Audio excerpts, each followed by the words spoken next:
Honey, everybody. How's everybody's night doing today? So, I got something very interesting to talk about. I had a friend, I was talking with a friend, and he wishes to remain anonymous. I respect that. Because this thing is can hit home with some people, okay? Like, there's stuff that we talked about with this. He's not ready to disclose to anybody. He doesn't want certain people to know.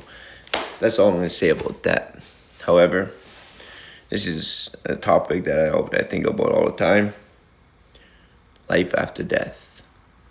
So, with this, he had an experience, out of body experience from an overdose.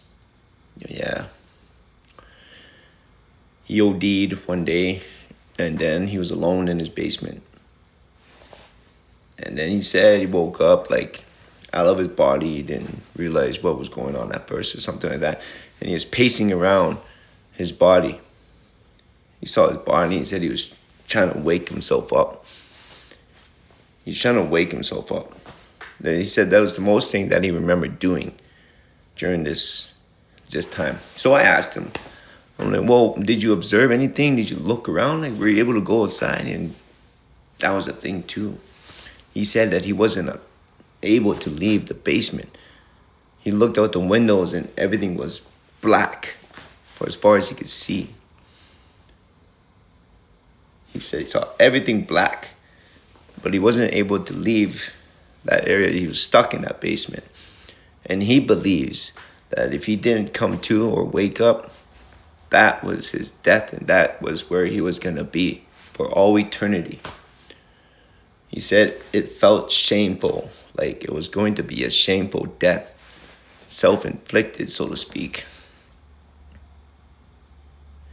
That was the experience. I asked him a couple other things. He says he can't really remember much, but he just knows that he was trying to wake up his body. He was yelling at himself. He was calling himself a bitch, like wake up, wake up. He was spending a lot of time trying to wake himself up. And it got me thinking about this book I once read. It was called Life After Death. And there were accounts in that book very similar to that experience.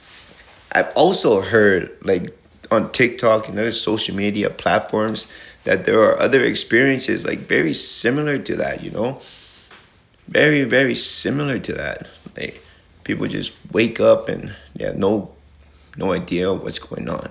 In that book too I read, people don't even know they're dead at first. They could spend hundreds of years walking around aimlessly as a lost soul. They call those earthbound beings because they're not ready to come to terms with their death. They don't want to accept that they're dead, right? So they're stuck wandering around a house aimlessly. Oh, another thing too was he said that time was different in there. He said that every 20 minutes felt like a half hour to 45 minutes was going by. He said he also, too, that when he woke up, he was very dehydrated. He was dehydrated for at least 4 days. Took him like 4 days of recuperating to become, let's say, normal again, to start feeling okay. And that's a very scary experience, to think about that. He says he does not want to go there again.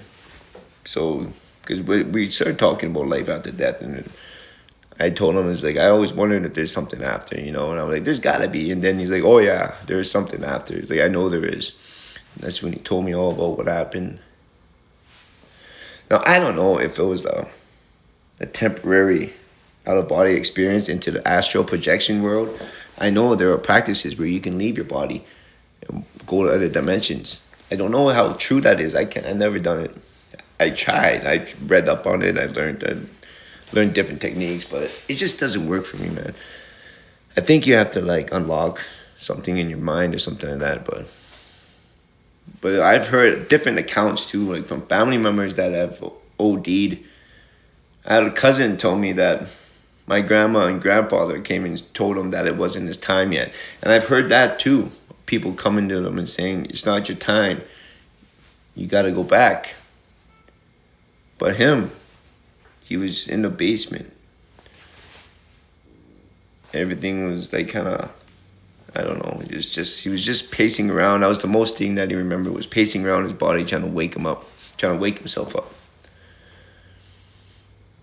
And I think about that, about all these other accounts that I heard. There's something after death, right? There's gotta be. Maybe that's what ghosts are. You know, you just stuck.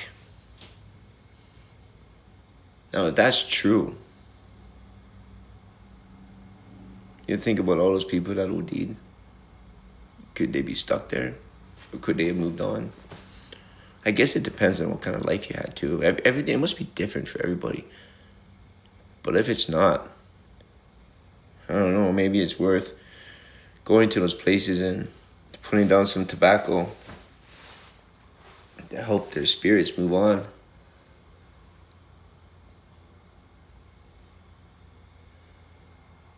Anyways, I feel like doing that sometimes now. It's giving me a lot to think about. I think about stuff like that all the time. I've never had an overdose experience. My wife has, but she just like woke up in the hospital. You know, it's different for everybody, right? You probably wake up in different places and probably there's nothing. People are just like probably don't experience anything at all. Whatever your experiences are, if you feel comfortable sharing in the comments, we could have a discussion. I would very much like to hear other people's thoughts on this. What's your experience? What happened in your out-of-body experience? Did anybody come talk to you? Because I know when I read that book, they said a guide was going to come and get you. There's going to be a guide coming to get you sometime, I don't know, it could be 100 years, 50 years, could be like 5 minutes into your death. But someone's coming to get you after you come to terms with your death and you've accepted that this is what you're doing now. You're a ghost and someone's going to come get you though. And I told that to him. I was like, you probably would have been stuck there forever. Somebody probably would have came and got you. It's called a guide.